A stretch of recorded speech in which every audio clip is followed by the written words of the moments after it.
You pick Grok 4.5 for your coding agent, the bill lands, and Kimi K3 was sitting right there at a fraction of the price. Gemini 3.6 is in the mix too, and the gap between these three is way bigger than the hype suggests.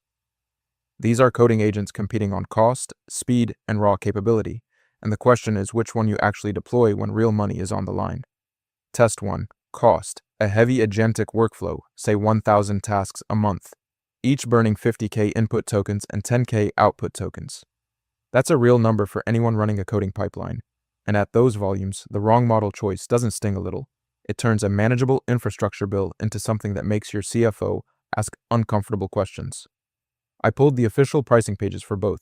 Kimi K3 comes in at 0.60 versus 3.00 for Grok 4.5 on input, which is 5 times more expensive, and the output gap is even worse.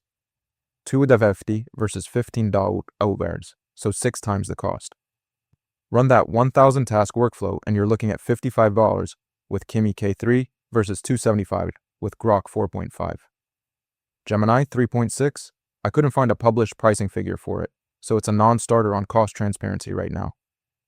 Kimi K3 takes cost, and it's not subtle. 5 times cheaper on input, 6 times cheaper on output, and a cached input rate that Grok 4.5 doesn't even publish a number for. If you're building at volume, Kimi K3 just saved you real money, and that puts Kimi K3 up 1-0, with Gemini 3.6 still on 0. I've had that $275 bill land when I thought I was paying $55, and that's exactly why I dig into the pricing pages before anything else. Drop a comment if a surprise API bill has ever wrecked your week. Test 2. Coding benchmark performance. The objection I hear a lot is that cheaper models just fail more on hard tasks, so the cost savings evaporate when your agent hallucinates a fix and you spend 2 hours debugging it. SWE Bench Verified is the closest thing we have to a standardized measure of that, so let's see what the numbers actually say. On SWE Bench Verified, Kimi K3 scores 82.4% and Grok 4.5 scores 79.8%. The gap is real but not massive, so keep that in mind. The more interesting signal comes from community reports, which say Grok 4.5 struggles to stay on task under real workload pressure, while Kimi K3 holds up better on straightforward coding, but also trips more on complex, trap design problems. One of the biggest problems I run into when using AI agents is turning their output into YouTube content I can actually use to market my product.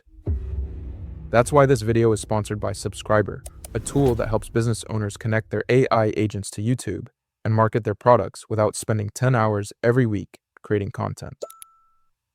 You can connect Claude or ChatGPT directly to Subscriber. It then analyzes your business, website, and YouTube channel to help you create SEO-optimized video ideas, scripts, thumbnails, and even complete videos that actually match your brand.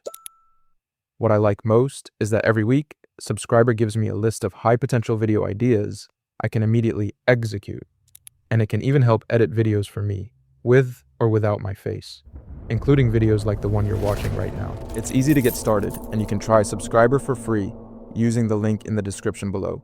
Now back to the video. Gemini 3.6 has no published benchmark number here. Kimi K3 takes coding benchmarks too, scoring 2.6 points higher on the benchmark that actually matters for agentic work, and community reports back that up directionally. That's Kimi K3, up 2-0, with Gemini 3.6 still waiting for data to even show up. Test 3. Speed. The vendor specs give you 120 tokens per second for Kimi K3 versus 95 for Grok 4.5, which is a 26% edge on paper. But speed is the one dimension where the spec sheet and the real-world experience can completely fall apart. And what the community is reporting here is pretty interesting.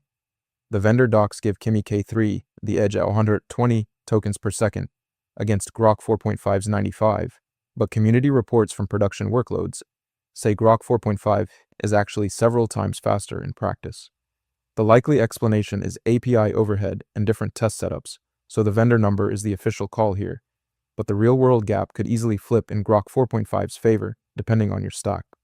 On official spec, Kimi K3 takes speed, 120 versus 95 tokens per second, so the point goes to Kimi K3. The community data runs against that call, and I think that's worth flagging, because if Grok 4.5's real-world speed advantage holds for your workflow, this round could look very different. Kimi K3 now leads 3-0. Alright, so Kimi K3 is cheaper, scores higher, and faster on paper, but there are still two dimensions left, and one of them is the kind of thing that makes you completely rethink your architecture.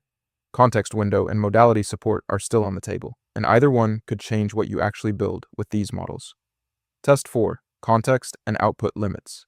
The day your model hits its context ceiling mid-task on a 200K token codebase review, the whole run fails and you start over, and that's not a hypothetical. Max output matters too, because if you need a 50K token refactor in a single call and the model caps at 32K, you're chunking and stitching by hand. Kimi K3 ships with a 256K context window versus Grok 4.5's 128K, exactly 2 times the room, straight from the vendor docs. On max output, Kimi K3 goes up to 64K tokens in a single call versus Grok 4.5's 32K, again exactly double.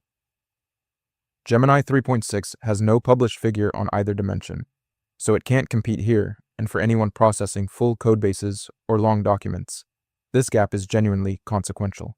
Kimi K3 wins context and output limits, 2 times the window and 2 times the max output, and that's a real structural advantage on the spec sheet. Kimi K3 now leads 4-0, with Grok 4.5 still looking for its first point, and Gemini 3.6 still waiting to publish any data at all. Test 5. Deployment and modality. Say you're building an agent that needs to read a UI screenshot, parse a PDF layout, or process a diagram alongside code, and your model is text only. The whole workflow breaks, and you can't swap in vision after the fact without rebuilding the pipeline. Modality support is an architectural decision, not a nice-to-have, and this is where the score changes. Grok 4.5 supports both text and vision input. Kimi K3 is text only, which is a real limitation for agentic workflows that involve UI understanding, document processing, or anything visual. Both are available through their respective cloud APIs, and Gemini 3.6 has no published modality information at all. Watch the scorecard flip here, because this is the one round where Grok 4.5 has a clear, concrete advantage. Grok 4.5 takes deployment and modality, and this is the one area where I expected Kimi K3 to at least be competitive. But vision support is a hard binary, and Kimi K3 just doesn't have it. Final score, Kimi K3 4, Grok 4.5 1, Gemini 3.6 0. Kimi K3 is the cost leader by a wide margin, 5 times cheaper on input and 6 times cheaper on output than Grok 4.5. It doubles Grok 4.5 on both context window, 256K versus 128K, and max output, 64K versus 32K. And it scores higher on SWE bench verified, 82.4% to 79.8%, so you're not trading quality to save money. Grok 4.5 wins on modality. It's the only one of these three with vision input support, which matters a lot for agents that need to read screenshots, diagrams, or document layouts. Community reports also suggest it's several times faster in real production workloads, despite lower vendor spec numbers, and its Marina ELO of 1580 versus Kimi K3's 1486 suggests stronger general chatbot performance in blind head-to-head tests. Gemini 3.6 doesn't win anything right now, and I want to be straight about that. There's no published pricing, no benchmark score, no context window spec, and no modality information I could find. Until Google publishes real numbers, Gemini 3.6 can't compete in any of these dimensions, and you shouldn't be building around it. If you're optimizing for cost and raw coding capability, Kimi K3 is the default pick, full stop. The only reason to choose Grok 4.5 is if you need vision input, or if that real-world speed advantage the community keeps reporting is genuinely critical to your workflow. Now, the one thing the vendor specs won't tell you. Kimi K3's cached input rate sounds great on paper, but community users report that cache hit behavior is inconsistent in production, meaning you might budget for the cached rate and actually pay the full $0.60 most of the time. Test your cache hit rate on your specific workload before you build your cost model around it.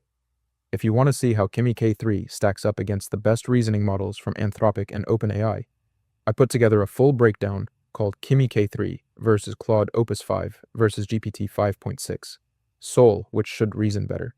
And it's a pretty interesting one, especially after what we just saw in the benchmark scores, so check that out next.